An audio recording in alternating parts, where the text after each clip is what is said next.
लफ्ज़ों के ये नगीने तो निकले कमाल के, गज़लों ने खुद पहन लिए जेवर ख्याल के। ऐसा न हो गुनाह की अदालत में जा फंसूं, ऐ मेरी आरज़ू मुझे ले चल संभाल के। वैसे तो महाभारत कौरवों और पांडवों के बीच हुए भयंकर युद्ध के लिए जाना जाता है। इस युद्ध में अनेक योद्धाओं की जानें गई थी।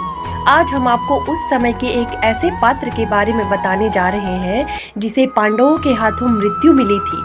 वैसे इसका जन्म किसी एक माता की कोख से नहीं हुआ था। महाभारत ग्रंथ के अनुसार जरासंध का जन्म 2 माताओं की कोख से हुआ था।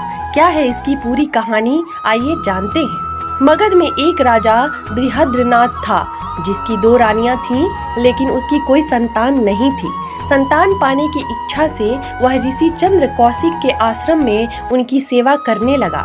फिर ऋषि ने प्रसन्न होकर उन्हें एक सेब दिया और रानी को खिलाने को कहा। राजा अपनी दोनों रानियों को बहुत प्रेम करता था, इसलिए उसने सेब के 2 टुकड़े करके दोनों को दे दिए। सेब खाने के बाद दोनों रानियां गर्भवती हुईं। प्रसव के बाद दोनों रानियों के गर्भ से आधे आधे बच्चे का जन्म हुआ।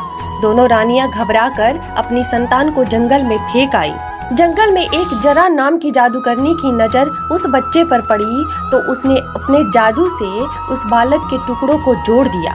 राजा बृहद्रनाथ को जब यह बात पता चली तो उसने अपने बच्चे का नाम उसी जादूगरनी के नाम पर जरासंध रख दिया। और यही वह जरासंध है जिसने भीम के साथ युद्ध किया था और इन दोनों के बीच में 28 दिनों तक युद्ध चला था। अंत में भीम के हाथों से मारा गया।